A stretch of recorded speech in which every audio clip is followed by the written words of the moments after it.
welcome everyone. Thank you for coming to our second in a series of 3 classes. We are hoping to get your New Year's off to a good start by focusing on health and wellness.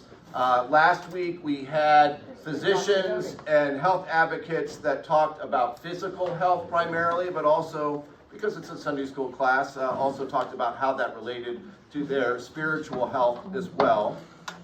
And this week I'm very excited that Anna Bunker is with us. Anna is the program director for Austin branch of NAMI, which is the National Association on Mental Illness. She has done several presentations here for our caregivers group that meets on Wednesdays, the caregiver support group. And we thought it was important to have a focus on one of these weeks on specifically mental wellness. Yes. But acknowledging that we are all in different states of mind in different places in our life, and people that even walk through these doors may be in very different states of mind, and to be aware of that, to be welcoming and accommodating and affirming of everybody right where they're at, I think is important for us all to get a little better at in 2025. So I'm going to turn it over to Anna. Thank you. Thank you. Oh, you know what? I almost forgot. We should pray, though. It is Let's pray. Oh, gracious and loving God, thank you so much for gathering us here today. As we are gathered, may your Spirit just calm our hearts. May it give us peace. May it nourish our souls. And may it just empower us to hear what you need to say to us on this day. Pray all this in Jesus' name. Amen. Amen. Thank you. Good morning, everyone. Thank you so much for joining me today. Today we're going to be talking about mental health and how it relates to individuals within a congregation and how we can create mental wellness and incorporate it into our culture here at Westlake. So as you will see in front of you, we have a little cheat sheet guide. So if you do not have one, please snag one from the middle. If there's not enough on your table, raise your hand and then we can make sure that we can go ahead and get you one. So on this little cheat sheet, it's going to be called Mental Health, a Guide for Faith Leaders. So even if you are not within clergy of your congregation, you are still a leader within your church at some capacity, whether that is out of here, someone who leads with faith, or someone that's out in the community that just preaches the word of God. So consider all of yourself leaders. So this is kind of what we're going to be going through today, and since we aren't able to give the PowerPoint to you, this is a resource list that you can take with you. I also have on the middle of your tables a little QR code scanner for volunteers. We're always looking for volunteers. All of our programs are peer-led, so you have to have lived experience with a mental health condition, either yourself or as a loved one within someone's immediate support circle. We cover 6 different counties and we're a small staff of 7, so we really rely on our volunteers to help us provide our programs out in the community. Another thing that I am going to pass around, I wasn't sure how many of us were going to be here today, so I'm going to break these up.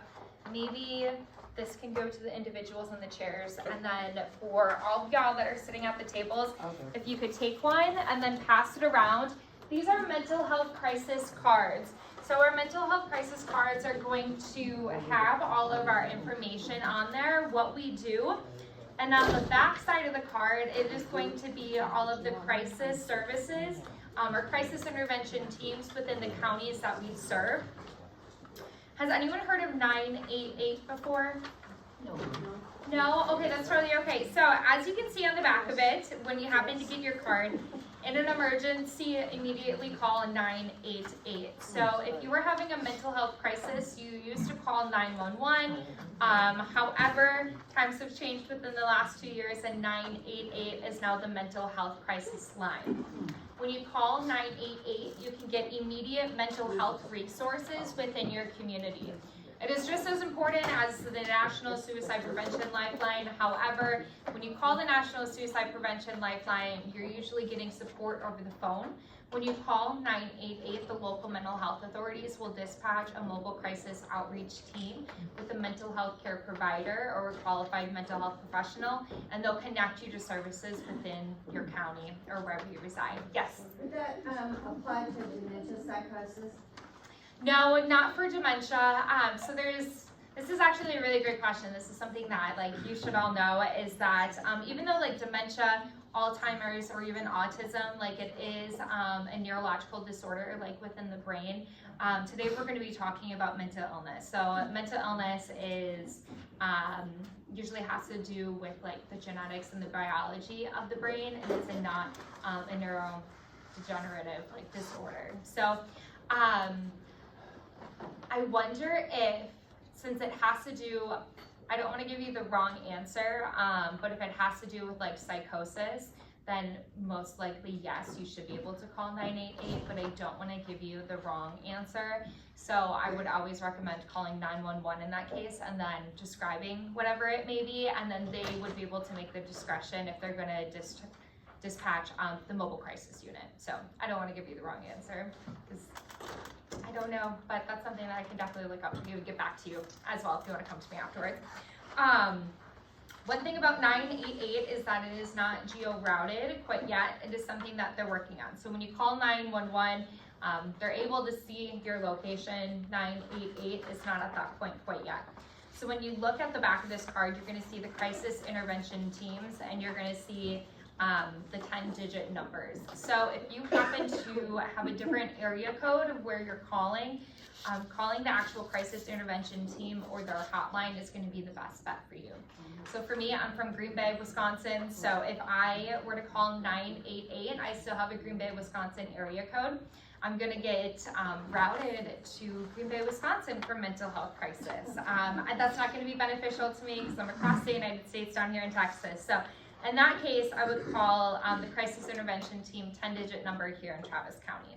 So that's why we have those. Has anyone heard of NAMI before? Okay, beautiful. I see some hands raised.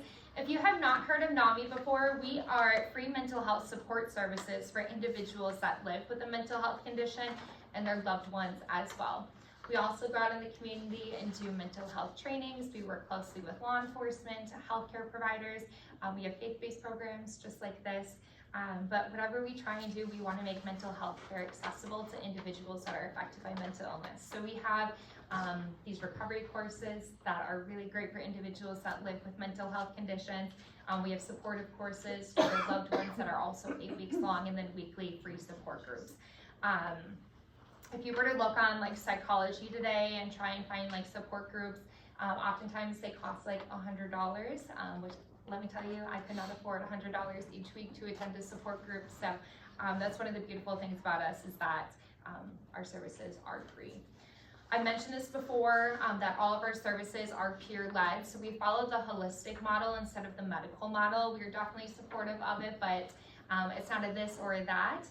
It is an and when it comes to us. So you still need mental health treatment, but you also need that peer lived experience support, so you feel like you're not alone. At the end, we are going to have about 10 to 15 minutes for questions. So if you happen to have any questions, please just put it in the back of your memory, so we can get through as much information as we can today, because there's a lot of really valuable information, and I just want to make sure that y'all are able to absorb it as well. We are also going to have an exercise in here at the end. It is a schizophrenia stimulation as well, so if you need to step out for that, feel free to do so, but I just want to give that disclosure before we get too far along.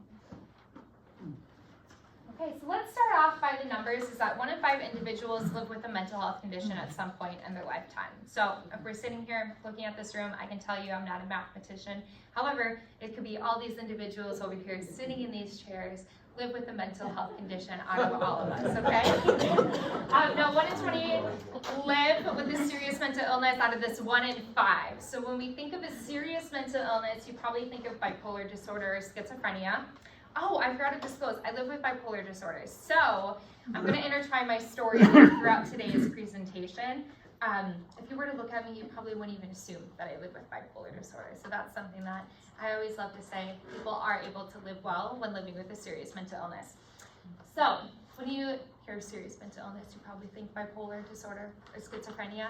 It can be any mental health condition. It is just determined on how it impacts their daily functioning. Are they able to get ready for the day? Are they able to shower or eat or brush their teeth? Are they able to hold a job? Are they able to go to school? Are they able to actively participate in society? So there's different ranges of when it comes to mental health. Someone living well, someone who's kind of in the roads of figuring out what recovery means to them, and then struggling.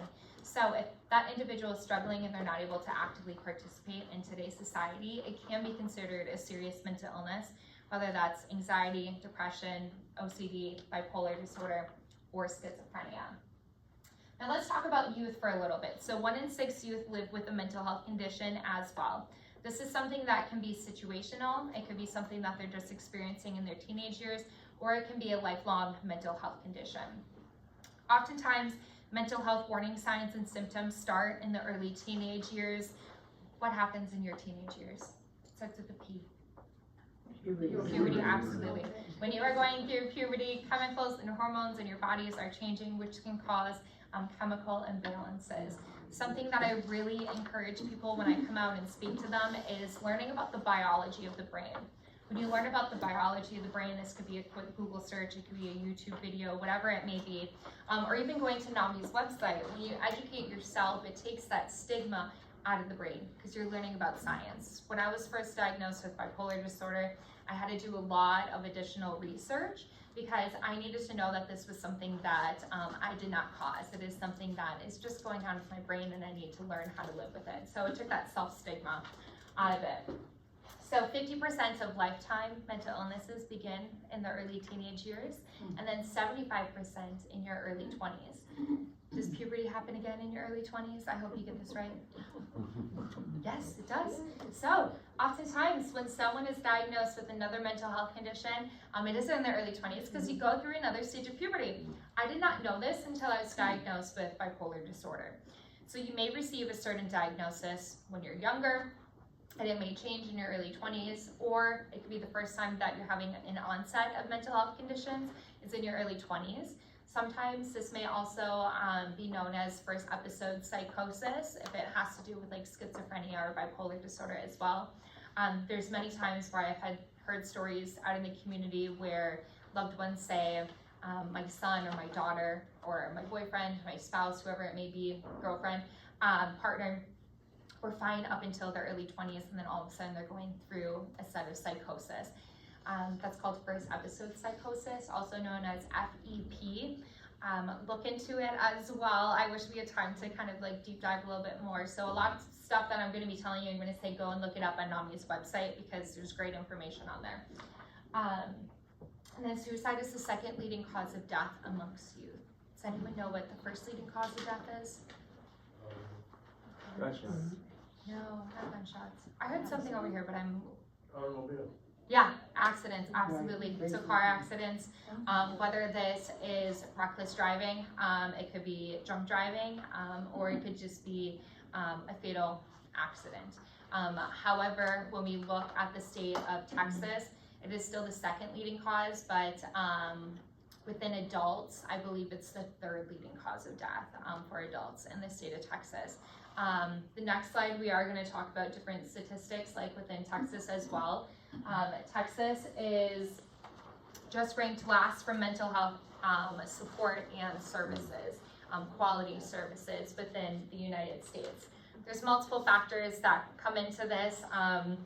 It is not having enough care, too expensive of care, not having enough providers, and also down here in Texas, people love their guns. So one of the highest attributes to death by suicide is having access to lethal means, and the number one lethal means is a firearm. So more than half of the state psychiatrists are within the age of retirement. So if they're within the age of retirement, there's also a shortage of individuals that are wanting to go to school to be a qualified mental health professional. If there's not enough individuals going to school to fill these spots of all of these retired providers, that means that there's going to be a lost number of providers because there's not a surplus in whoever is coming in. So there's not enough individuals to fulfill the roles. Another thing is that a lot of counties within Texas are rural. When you look at rural communities, one, there's a different type of stigma that surrounds mental health in these rural communities, but two, oftentimes they don't have a mental health provider there. They don't have a mental health provider within their county or their city. They most likely have to travel to a neighboring county. What if they don't have means of transportation? Okay, they're not able to go. Okay, so perfect, telehealth, that's going to be a great opportunity for someone to utilize telehealth. Well, in most rural communities, 1 in 10 of individuals, they don't have access to internet. So that means 1 in 10 of those individuals, they aren't even able to utilize telehealth, or maybe they don't have means of transportation. Okay, if you think of it, that means they're out of luck. They're not able to get quality mental health care. So as you can see down here, over 200 counties in the state of Texas do not have a psychiatrist. They don't have a psychiatrist. They may have like counselors or different things like that. They may have a practicing physician assistant or practicing nurse practitioner. However, they still have to practice underneath the doctor. So if there's no doctor there, then they aren't able to have those little branches of help, I like to call them. So 2/3 of primary care physicians cannot also secure outpatient services for individuals living with a mental health condition. Oftentimes there is a 6 to 8 month wait list to see a psychiatrist or a mental health nurse practitioner or a mental health physician assistant. So who do you go to in the meantime? Oftentimes your primary care physician. If you aren't able to see a primary care physician right away, oftentimes you may be in the waiting game of who am I going to see first to get me care. But oftentimes that primary care physician can be the bridging gap to seeing a psychiatrist or another mental health provider. Not only does outpatient mental health services look like psychiatry, it could also look like day treatment programs, it could look like counseling, it could look like partial hospitalization, different things like that. Mental health services, there's a whole realm of them. It doesn't just have to be psychiatry. Now let's go and talk about insurance. So mental health care is extremely expensive. I'm going to tell you the experience that I had when I relocated from Wisconsin down here to Austin. When I was in Wisconsin, I had amazing insurance. I was on my parents' insurance. I had all of my mental health care taken care of, except for a $15 copay to see my psychiatrist, my counselors. Phenomenal. This was fantastic. I was able to afford this. When I relocated down here to Texas, it was right when I turned 26. When you turn 26, you were kicked off your parents' insurance. I was in the waiting game of starting my new job here at NAMI, where I had the 3-month grace period of not having insurance. My psychiatric mental health care of what I was receiving in Wisconsin to live well and what I would have loved to continue down here was $3,000 a month. I don't know about you, but I work on a nonprofit salary. $3,000 a month is my monthly salary. That is not something I can afford. One of my antipsychotics was $1,500 itself. To see a psychiatrist was $500 for an intake appointment. After that, it was $300. To see my counselor, it was $150. My other medications in addition to that were $200 to $300. And let me tell you, I'm a lot of medications to be able to live well. So it was very expensive. I went about 2 months without receiving care. So the first month I was able to kind of like drive by with extra medication of like that I still had left over. But I went like 2.5 months without receiving mental health care, and let me tell you, that was long. And that was just, I was still on the waiting list. I'm trying to like back up time so I can like give you an actual like timeline. So after those 2.5 months were up, I was still on a waiting list to see a psychiatrist down here. So I flew home to Wisconsin to my previous psychiatrist to refill these like 9-day prescriptions so I could like get through. So I did have to travel back and forth from Wisconsin to Texas a couple times just to receive care. So that's a unfortunate story of why Texas is one of the last ranking states for quality and access to mental health care. So there's two differences between mental health and mental illness. The overall arching umbrella, I would like to say, is mental wellness. So we all have a brain, we all have to take care of it. It's just as important as our physical health.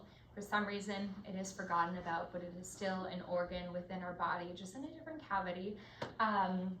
It is what operates our central nervous system. It is the powerhouse of our body.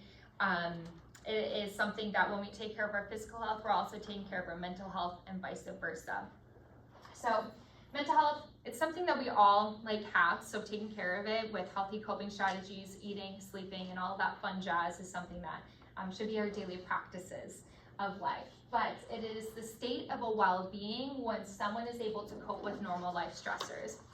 I don't know about you, but life stressors are something that we cannot run from. So how are we able to deal with it in a positive way where we're not getting ourselves down in the trunks?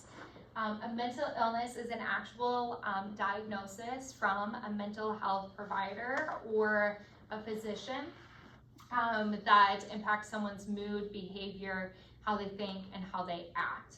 So for me, with bipolar disorder, I live with bipolar type 2 disorder, which is definitely a diagnosis that affects the way I think, how I behave, and how I act, depending if I'm medicated, not medicated, in a manic state or a depressive state.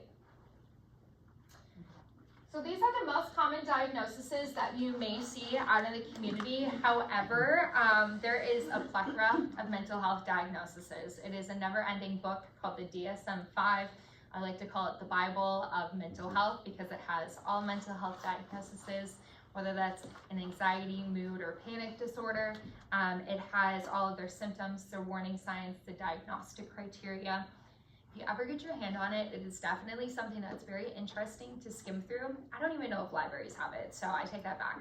It may be very rare that you come across it, but it is what doctors use to diagnose someone when they're living with a mental illness. So ADD, attention deficit disorder, anxiety. There is also depression, OCD, obsessive compulsive disorder, bipolar disorder, which is type 1 and type 2. Type 1 bipolar disorder is when someone has high manic stages and low depressive stages. So their manic stages are really elevated and quite long, and their depressive stages are low but short. Now for bipolar type 2, we have manic stages, but they're not that high. They're not as high as bipolar type 1, and they're shorter. However, our depressive states are lower and longer. So we still have the same symptoms and the same experiences, they're just at different multitudes. And for schizophrenia, there's also different types of schizophrenia. We are going to do an audio stimulation towards the end so you can kind of get what it's like to maybe live with schizophrenia, schizoaffective disorder, bipolar schizophrenia, different things like that. Another one that I just realized is not on here is PTSD, post-traumatic stress disorder. This is something that you probably think is tied to armies or the military, different thing like that.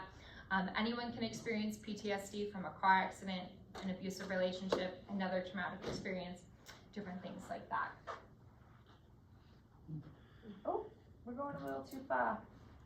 Okay, so warning signs per diagnosis differ from each other. There's different behavioral warning signs, there's different emotional warning signs, social warning signs, and all of that. So behavioral warning signs could be extreme mood swings, it could be agitation, it could be, trying to think what else, behavioral.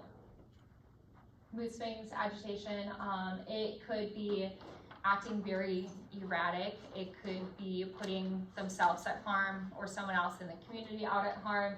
Emotional warning signs would be depression, the anxiety of something. It could also be crying constantly. It could be the withdrawal for social, maybe losing connections with other individuals out in the community and not wanting to be in touch with them. Physical warning signs, oftentimes, not only do we feel our mental health in our brain, we also feel it physically as well. Our autoimmune diseases, if someone lives with an autoimmune disease, can be spiked. Our autoimmune system actually decreases in its productivity when you are struggling with your mental health. You may also feel it like in your bones, the sadness or the anger in your bones. Your heart may hurt. You may have like the butterflies in your stomach. You may have upset digestion. You may be sweating a lot, different things like that. So not only does it impact your emotional regulation, it impacts the physical regulation in your body as well. So if we want to try to think of, okay, so as you look on your sheet for the mental health guide for faith leaders, another thing that we should take into consideration outside of the warning sign is if you look on the way bottom, it says other situations that may require a referral. So not only do you may recognize like these warning signs in yourself or another individual, a couple other things that you can look out for is family dysfunction, substance misuse or addiction. Substance use can be its own mental health diagnosis, or it could also be someone is using substances to cope with their mental health. Another thing that you will see in here, if you go a step above situations when that prompts immediate referral, severe aggression, out of control, like eating disorders, self-harm, and other self-destructive behaviors. So next we're going to talk about the warning signs of suicide. Suicide is something that can be preventable with the right help, the right resources, and the right support. Something that I was always told when I was younger is if someone is expressing warning signs of suicide or self-harm, and they say, I'm not going to be your friend anymore, different things like that, you should still tell a trusted adult. The same thing is still here as adults. However, the conversation may look a little bit different for us. You still have the capability to change the trajectory of someone's life if you're asking the question of, are you thinking of suicide? Have you thought of suicide? Are you making a plan? Do you have a plan? Different things like that. I know that is a very vulnerable and hard question to ask. However, that is going to give you the yes or the no answer on what to do next. And that kind of guides you through, like this guides you through those different steps as well. So let's say you happen to ask someone and they say, yes, I am thinking about suicide after you notice any of these warning signs in there. What are you gonna do? What's the number that's on here that we talked about, the 3-digit number? Absolutely, so 988. So not only can you call 988 when someone is having suicidal ideations or actions, concerns, whatever it may be. Let's say you just need additional mental health support and resources. If that person answers no, I don't have an action plan, no, I'm not thinking of suicide, or I'm thinking of acting on suicide. What is another resource that you can utilize on this card if they happen to say no? I'm standing up here, so that could give you an answer. NAMI. Yeah, thank you. Yes, NAMI. You can always call NAMI if they happen to say no. So if they happen to say no, we can help create a safety plan with them. We can get them connected to other mental health treatment. We can give them a referral to a counselor or guide them in the right direction, and hopefully get them in one of our support groups or classes in that meantime. So we can do a lot of different things at NAMI, but one of the biggest things I would say would be the safety plan. What a safety plan and what it looks like, I wasn't sure if anyone wanted to grab them, so I just left a stack up here, so if you want to do so, on your way out, please grab them. I also have 911 checklist. But when we sit down with someone and offer mental health crisis planning, we go through what may trigger a crisis, whether that's their home environment, maybe it's school or work, maybe it's a relationship trigger, environmental triggers, different things like that. So we're going to jot that down. Once we're able to identify what the mental health crisis trigger is, we're going to start looking at what warning signs are you experiencing leading up to the mental health crisis. Is this something that we're able to jot down on paper? Is this something that we can bring some self-reflection into these conversations of, okay, I am noticing that I'm starting to do X, Y, and Z. How can I get ahead of the game so it doesn't get to the point of me experiencing a mental health crisis? This is something that like I utilize like myself if I'm starting to slip into a manic or a depressive episode. So for me, work can be a trigger for me. Let's say I'm working too much. Love my job, but you know, sometimes when you work too much, you don't have a good work-life balance, and sometimes you forget to take care of yourself. So for me, work can be a trigger for me if I'm starting to notice that I'm working too much and I'm not taking care of myself outside of work. Maybe I'm working a lot of like late nights or early mornings and I'm not able to get 8 hours of sleep. Or maybe it's even me skipping meals because I'm so on the go where I don't even have time to eat. So different things like that, that can definitely be a trigger. So when I become super stressed with work, I can slip into a manic state because I'm not taking care of myself. I'm not sleeping enough. So that's when the warning signs like start to come in. So I identified my trigger. I'm coming down and I'm starting to notice these warning signs. So the rapid mood swings. Maybe I'm cycling between mania and depression. Or maybe my energy level is extremely increasing and I notice myself going into like fight or flight mode. I'm starting to sleep less. I notice that I don't really need to eat as much. I start to spend a lot of money. I become very irritable, different things like that. So that is where those warning signs come in. Once I'm able to identify those warning signs within myself, I can kind of have that red flag go on of like, oh my goodness, like I need to go back to see what triggered this, and I'm able to take 10 steps ahead to the point where I don't need to have a mental health crisis. So from there, after you identify the trigger, the warning signs, and what you're seeing in yourself, we help you come up with a plan of what you can do before a crisis happens. So different steps that you can take. So that's what this is. It's something that has helped for me. It's helped for a lot of different people that I've worked with at NAMI. So if you want to take one, feel free to do so on your way out. So different things that would be included in a crisis plan would be routine, finding your support system. Are you able to make an appointment with a psychiatrist or a counselor? What are different things that have worked for you in the past? What is the medication schedule going to look like for you? Different things like that. Do you have any PRNs? For me, I do have panic attacks, so I have a PRN medication to stop those panic attacks, and I also have a PRN medication that forces me to sleep. So that's also in my crisis plan of if I notice myself getting into a manic state, I'm going to take that PRN so I can get a full 8 to 10 hours of sleep instead of that 3 to 4 hours of sleep. Different things like that.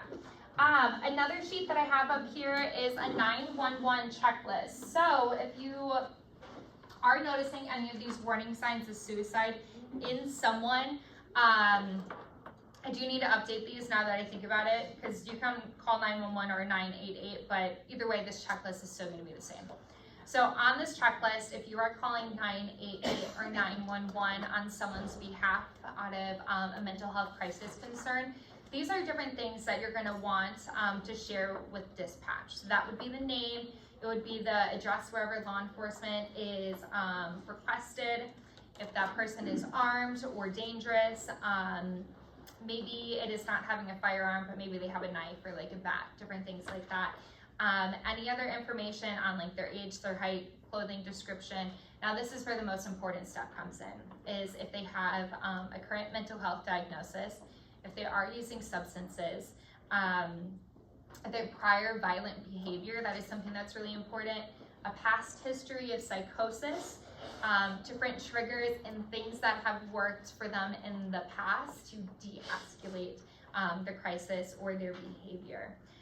So those kind of like, it breaks down like the generic stuff that you need to let someone know, the location, name, all that sort of stuff, versus what you actually need to notify a dispatcher of when it comes to a mental health crisis. So these are up here if you want them at the end. Okay, so now the most important part of this presentation, the meat of the conversation, is how faith and mental health and how there's a correspondence. So when you are part of a faith-based either congregation or social circle, whatever it may be, there's a lot of really great things that can come along with it. It can provide a sense of morals and it can provide a sense of hope. When you have a sense of hope and a sense of morals, it kind of provides a compass for you to make different decisions, either with your care or your behavior, different things like that. It can also give people the want or the willing to like carry on and not want to think about suicide or have these suicidal ideations. It gives them that sense of purpose. So for me, I grew up in a very religious household. When I got older, I kind of like shied away from it. I still had that moral compass of everything that I was raised with, but I didn't necessarily have that hope aspect to it. When I found my way back to God, it gave me a lot of different things. It helped me, it provided emotional support, knowing that this is in God's hands, this is something that He's gonna carry me through. One saying that really got me through like the time when I had this huge mental health crisis and was in the literally deep trenches of everything was, when you only saw one set of footprints, that is when I carried you. And that is something that gave me a lot of hope in what was going on with me during suicide attempts and being on medical leave and in different treatment programs and different things like that. So that's where that sense of hope came from. It also gave me a community because we talked about mental health within my church. There was different courses that correlated to mental health and also your emotional well-being, where you learned about the correspondence. They intertwined different Bible verses and preached about mental health during sermons. So it created a sense of community for me as well, where I felt like I was able to rely on my congregation. And not only did that, it helped install a value system within me of, I still wear this ring like every day because I hated the world like during this time. And this ring that I have, there is this, I don't know if anyone has heard of it. It's called Life Fest. It's like this huge like music festival, faith-based festival, like up in Wisconsin, like every year. Like it is massive. Like it is ACL size massive, and it's up in Wisconsin every year. And I was asked to speak there. So in between like one of my times that I was speaking, I went to where all of the vendors were, and there was this vendor that had these rings that I was like searching. I was like, okay, I love jewelry. Like I need something that is like an everyday reminder. And this ring says, love one another deeply from the heart.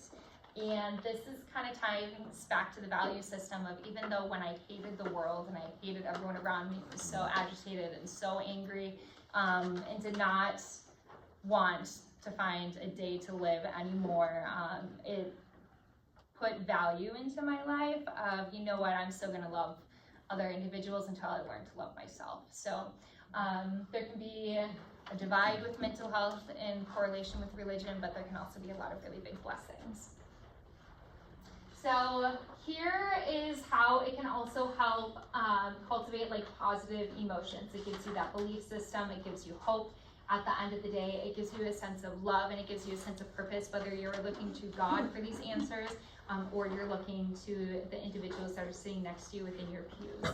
Another thing is that I'm going to give an example of rituals. So faith is not just Christianity. So there's different faith-based religions such as like Judaism or maybe like Hindu, different things like that. They have different rituals and teachings that can also help guide them through when they're struggling with their mental health.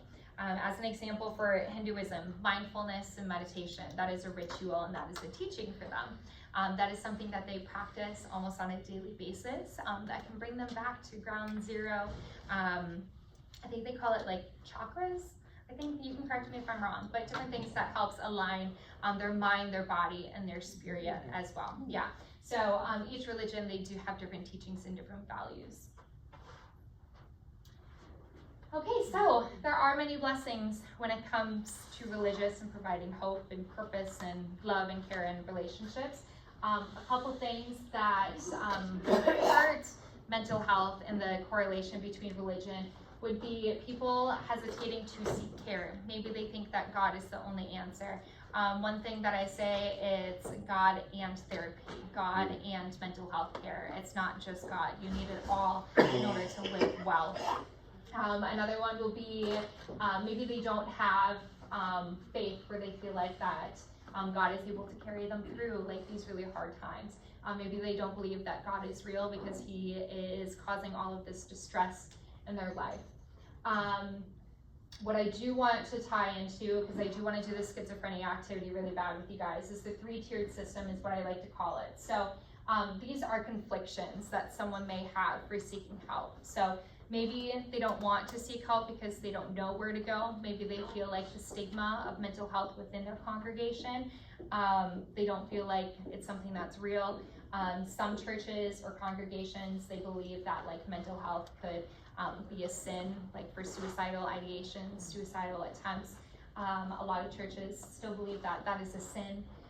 Maybe their mental health provider or their primary care provider, they aren't familiar enough with that individual and their belief system, so they aren't able to make the ties between what might work within their care and what doesn't work within their care. So that's another thing too, is lack of education within the provider and then also within the system. So when we look at the system aspect, that is all of y'all. So when we look at the congregational system, is what are you doing within your church to welcome mental health conversations? What are you doing in the church to help someone if they're in crisis or struggling, whether it's mental health or not? Do you have like counselors within your church? Do you have different like buddies? Like at my church back at home, they would call them prayer buddies. So if you were struggling with your mental health, you could text the prayer buddy line, or you could go to church like Monday through Friday and like find one, like make an appointment with them. During church service on Sundays, they would be in a designated area where you can go and speak to them. So they're like that peer support. So what are you doing as a systemic value of providing mental health care to your congregation, and what are you doing to make it a welcoming space? Okay, so this is the voice simulation that we are going to do. It's going to be a short one because I only have a couple more minutes with y'all. But this voice simulation, if you want to step out, feel free to do so. It can be a little bit irritating if you are sensitive to noises or sensations, just because it's a YouTube video of audio hallucinations that someone may experience, such as whispers. So some things that an individual may hear if they are working with law enforcement or trying to receive care or services from someone else. Maybe you have to escape. If you stay here, they'll hurt you. Hurry. You'll get out while they're not looking. So this is oftentimes like an example that I use when I'm working with law enforcement of if you are called to a mental health crisis scene and that individual that's experiencing the crisis is running away from you, there could be voices in their head that are telling them you are danger and to run away. Okay, they're going to listen to the voices in their head rather than listen to you oftentimes. Okay, so the one that we're going to do with this exercise is don't trust the person doing this exercise. They're trying to trick you so they can lock you up.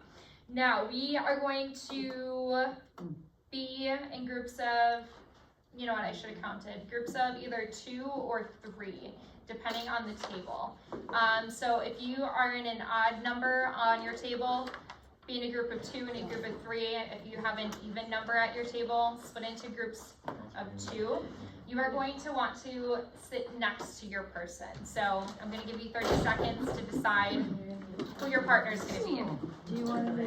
All right, we're doing here.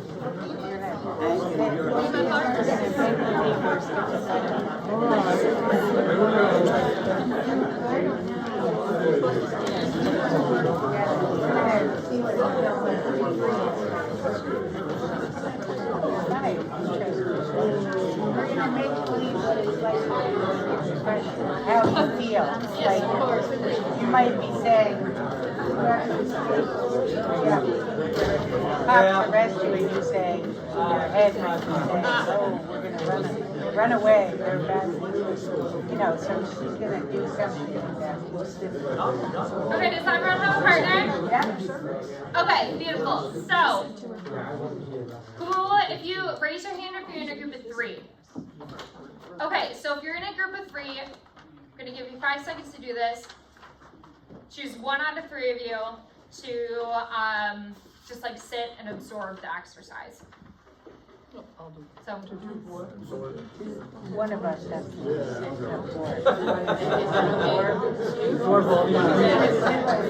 okay. 5 seconds are up. So that one person that you just chose who's gonna sit and absorb the exercise, what you're gonna do is I'm gonna call you person number 1. Person number 1, you're gonna sit and think about what you all did this week, okay? So you're gonna have a continual thought process of this is what I did on Monday, Tuesday, Wednesday, X, Y, and Z. So you are gonna have a thought process going on in your head of what you did this week.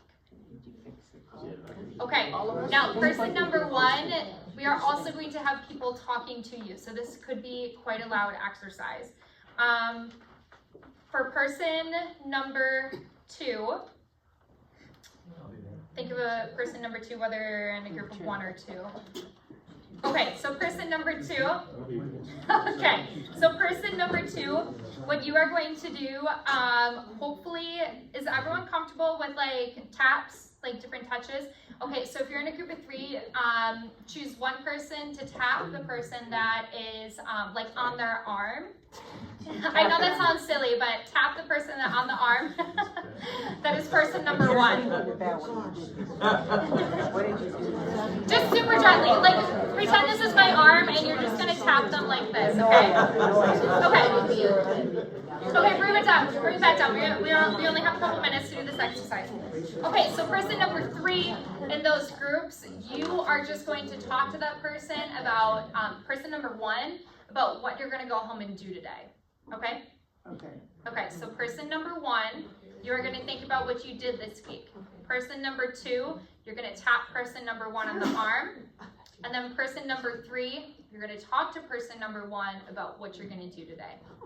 Does anyone have any questions for the 3 people group? Do the groups of 3 have any questions? No. Okay, so individuals are in group number in 2s. Choose person number 1.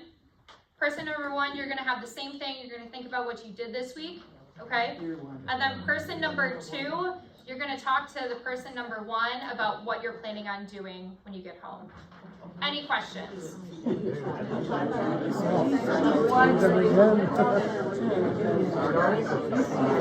Okay, any questions? Any questions? Okay, so I'm going to be playing sound while you're doing all of this. I know, but I'm doing this for a reason. You're gonna understand. Once you're gonna understand, you're gonna be thinking, oh no, this is too much, but this is the purpose of it, okay?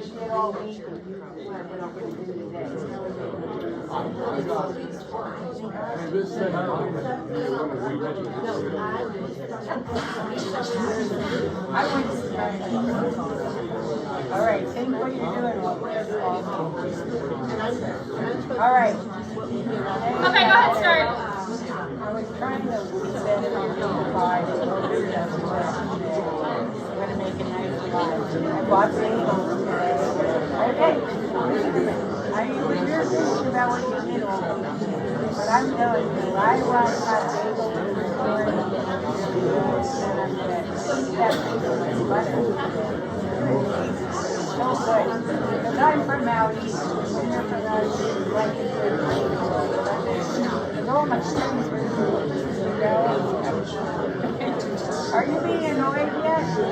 What? Annoyed yet? No, he's kind of annoyed. So, what do you want to do today? You want to go ice skating with me? Let's go ice skating. We're really bothering you. You're bugging. She's bugging. I'm going to bug you too while I talk to you. You're causing stress on you, Mark. Okay, let's stop. Bring it down. Okay, person number 1, how did you feel? Great. Good? Are you joking? Did anyone not feel good? Yeah, there was a lot of noise.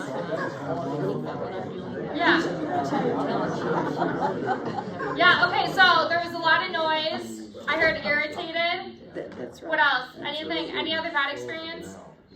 I think he likes his wife patting him all the time. Oh, dear. Any other negative experiences? Was it overwhelming? Was it confusing on like your thought pattern? Like you will lose your train of thought oftentimes. When you were thinking of something with your train of thought, did you start to maybe focus on like another noise, or like did you start to focus on like the padding?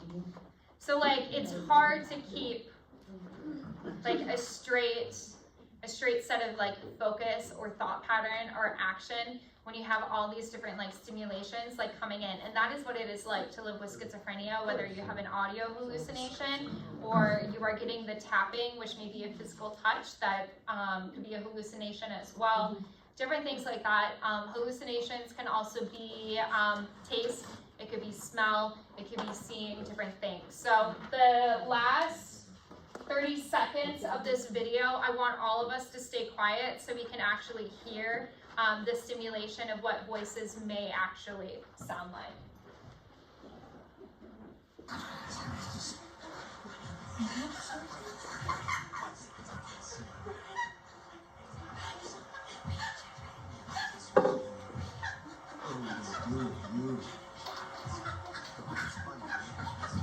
It's not funny. Sick.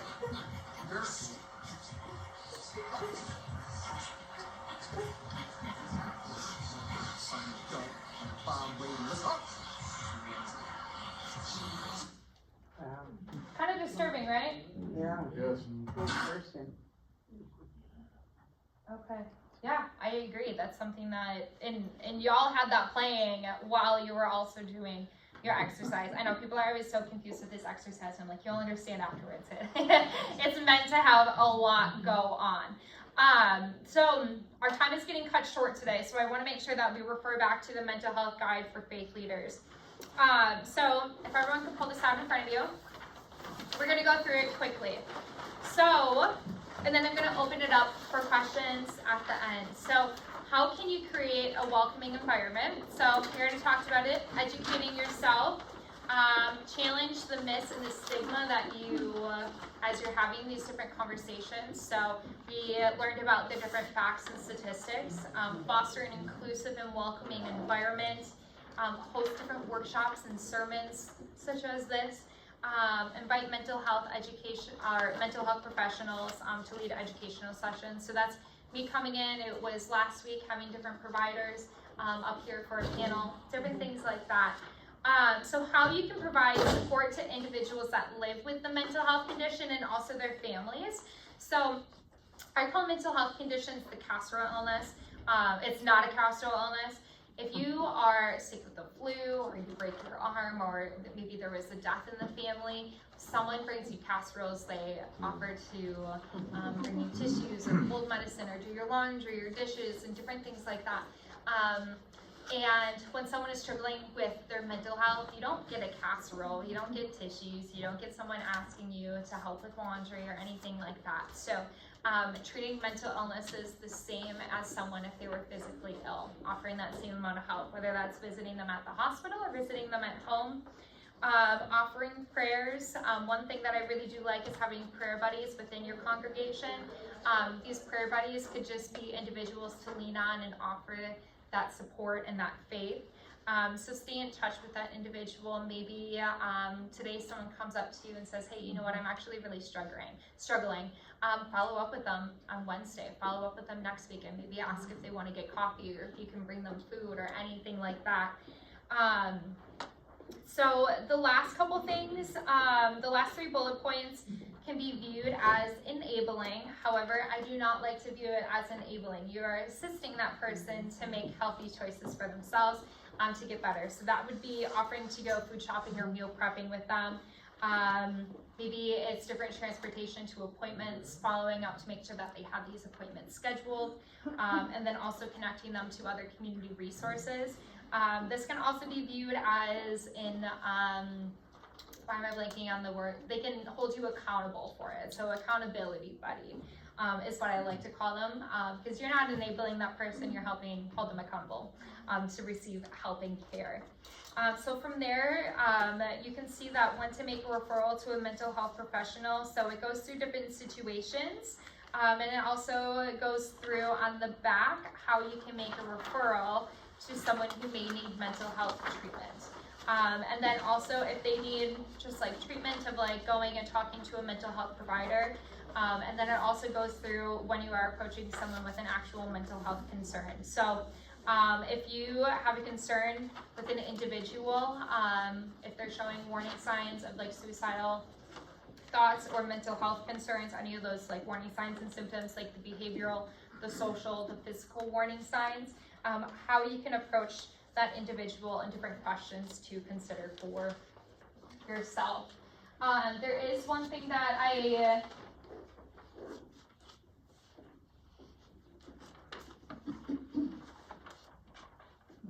okay, so this is like super small, like on here. I always forget that I talk more like when I'm in people, like in front of people.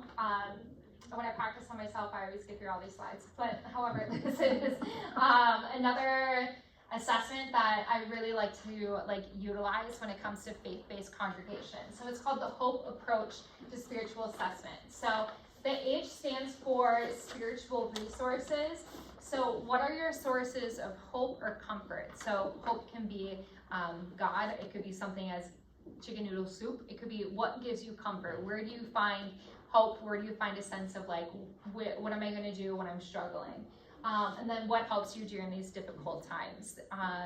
For me, it is praying and then also having rice and soy sauce. I know that sounds a little silly, but that's what comforts me.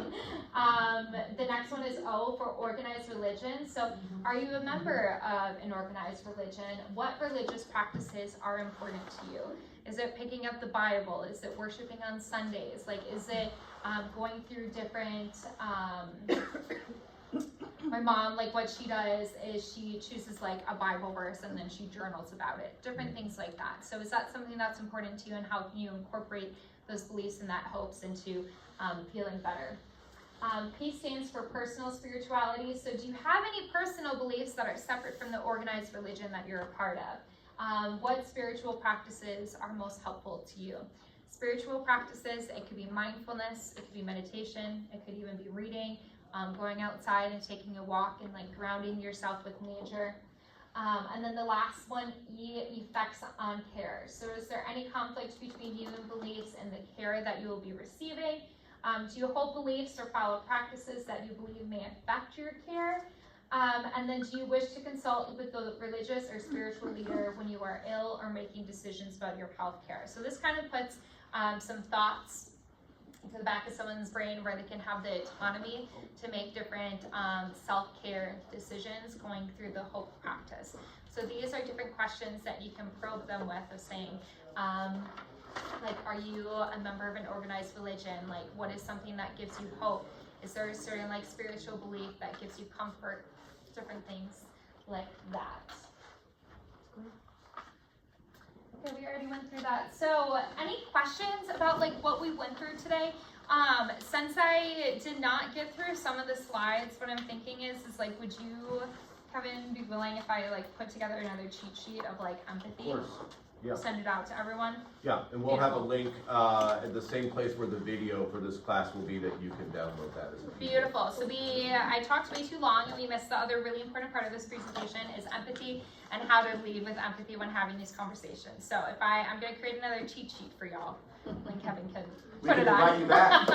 Or you can have me back, yeah. Any questions? Yes. Yes, that table that you just showed, is there any way that we can get a copy of that? Yeah. Yes, Yeah. that one right there. Yeah. I work with the Caring Ministries, and so something like that I think would be very beneficial. This is an excellent presentation. Thank you. And Kevin, can I give you this PDF? Could you? Absolutely. Good deal. You know what? Kevin is going to be the go-to resource with all this online. Yes. Besides the referral services, what other services does NAMI provide? Yeah. We offer free weekly support groups for individuals that live with a mental health condition. And then we have a separate support group for their loved ones, whether that's a caregiver, spouse, friend, sibling, whoever it may be. They can attend those support groups as well. These are all in person or either virtual. They rotate back and forth. We have recovery courses where you can learn how to advocate for yourself within the medical system. and how you can create a self-care plan, how you can define what recovery means to you, and then being able to identify who you can go to within your support system. It's like a 3-tiered system of like yourself, friends, and people that you can extend an arm to. For the family course, you learn all about mental health diagnoses, how you can support yourself in these moments, and then lastly, how you can change the dynamic with your loved one. One thing that they teach within the family to family course, it's called LEAP. So it's L stands for listen, E stands for empathize, A stands for agree, and then P stands for partner. So I'm going to listen to you expressing your emotions, even if you did something that was completely erratic and like something that you should not be doing. I'm going to listen to you, I'm going to empathize with those feelings and say, you know what, those are really hard feelings to cope with. I would be feeling very agitated as well. And then you're going to partner together with them so you can come to like, you know what, let's go take a walk outside, or let's make sure that we get a meal in your stomach, or like, why don't we go to your counseling appointment together? So how can you partner together to get those actions done? We do crisis intervention trainings with law enforcement. We have other like seminars that you can come and like listen to. So there's a lot of different prevention education in addition to the support groups and classes. Any other questions? That's Can we it. give Anna a hand? Yeah.